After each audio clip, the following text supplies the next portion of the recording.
What's up, YouTube world? This is Steven again. It is currently 9:48 a.m. on May 11th of 2023, and I would like to welcome you all to my second book review.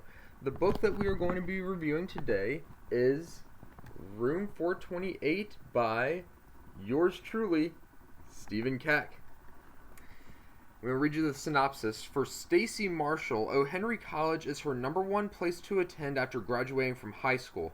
What Stacey doesn't know is there is something that is way past evil confined in the dorm room right next to her and her roommate, Carol Nash. In one of her college courses, Stacey decides to do an individual project on that dorm room. Once her presentation is complete, the one thing Stacey is unaware of is that her dormitory, Charles Hall, resides inside the center of a pentagram outlined by 5 different cemeteries. Noticing a slow and gradual deterioration, along with having nightmare after nightmare, Stacey knows she must do something to put an end to all of this before it consumes her completely, because if it does, there is no way out, no coming back, and no escape. As usual for all of my book reviews, if you don't want any spoilers, leave now, and if you're still here, well, that's your fault. So, Room 428 starts with Stacey receiving a manila envelope in her mail from a college or university, and we all know that a manila envelope from a college or university is a very good sign. So, the manila envelope comes from O. Henry College, where she applied to, and it's her number one choice. And, of course, since she received it, she gets in. And, they all move in on move-in day, and her roommate, like I said, Carol, sees her as she's going to the bookstore. They go to the bookstore, get all her textbooks, and then, afterwards, the parents head on and leave Stacey with Carol, and, that's how the first chapter ends. And then the second chapter is when she really gets to know Room 428 a little bit more, because it's not decorated on the outside, and it's very, I guess, plain looking compared to all the other dorm room doors on the outside of them. And she notices, and she decides to, like, run her finger down a small part of the door, and she notices it's very dusty, so she notices it hasn't been touched or hardly even moved in a very long time. And then she heard a knocking from the Room 428 door on the other side of the Room 428 door. So she goes back to take a look before she returns to her dorm room and puts her eye up to the peephole to see if she can see anything. And once she does, a really loud banging sound comes from the Room 428 door. She leaps back, and she's very surprised. So she does a little bit of research and notices that Room 428 is indeed haunted. So she has 5 courses. The book focuses on one in particular, which is Parapsychology 101, which is pretty much a hauntings, the study of, like, haunted things. And one of her things to do in that class is an individual project, and her individual project, she says, is going to be on Room 428. And her parapsychology professor tries to talk her out of it, and even offers to give her some suggestions on what else she could do, but she's very hell-bent on doing her project on Room 428, so because she's ahead in all of her research, since she did a little bit of research before the class even started. So she sticks with Room 428. Big mistake. And nightmare after nightmare about Room 428, and it actually ends up with her ending up in the hospital because she leaped back from her bed and smacked her head on the floor, and she was bleeding out of her head. She was knocked unconscious. She was bleeding out of her head. So she got sent to the hospital, where they were looking for signs of, like, a concussion and stuff like that. No signs of a concussion, but they made her stay overnight just to be on the safe side. And the next day, she got taken back to her dorm room, and then later on, after she presents her presentation on Room 428, she finds out from a guy who actually has a crush on her that Charles Hall, which is her dorm room, is outlined by a pentagram called Beelzebub's pentagram, which is outlined by 5 different cemeteries. I can't remember the exact name of each one, but I do remember one in particular.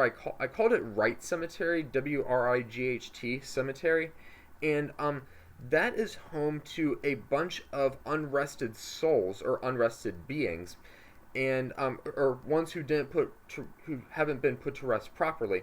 And she finds this out through a guy who is in her class, who then ends up asking her out in the cemetery, and she rejects him. But the thing was, like, he was throwing herself at her, and she also kind of had feelings for him too. But then she figures out it's actually room 428 that is that is trying to keep her away from him. And then later on in the book, this is around like mid-fall, so around early November or so, she decides to go inside room 428 and try to put an end to this once and for all, because she was told by not her parapsychology professor, but her psychology professor, that the best way to put an end to all of your nightmares is to have a face-to-face encounter with what is causing those nightmares. But the only thing is, what's causing those nightmares is behind a locked door. So she needs to figure out how to lockpick a lock. So she lockpicks it, she opens the door, and then figures that the deadbolt on the other side of the door is also keeping the door locked. So she has to go get a bolt cutter, uses the bolt cutter, then finally enters room 428 to figure out that it is haunted by a spirit with the exact same name as hers, Stacey Marshall. She freaks out, runs back to room 430, hides under her covers and puts the pillow over her head, and then she hears the knocking again. She puts her ear up to the wall adjacent to room 428, or adjacent to her dorm room, and she hears the being whisper, "Come back, help me." And so she does. She's not in a right state of mind now, so she does what the spirit says, and then the spirit ends up taking over her body. And what happens after that is she's lying unconscious on the floor for about half an hour. Then she walks as slow as a zombie over to this pentagram in the center of the dorm room, which is outlined by five different candles. And then she performs something called astral projection. She levitates, or actually, the spirit with the same name as her levitates out of her body and gathers all of the unrest souls from Wright Cemetery, which is about 30 or 40 of them, until they all bring her slowly back down to human Stacey's body, and then human Stacey sprawls out after the last spirit enters her body and stays there for a good 2 or 3 hours until she goes back to her dorm room, and then she finds Carol.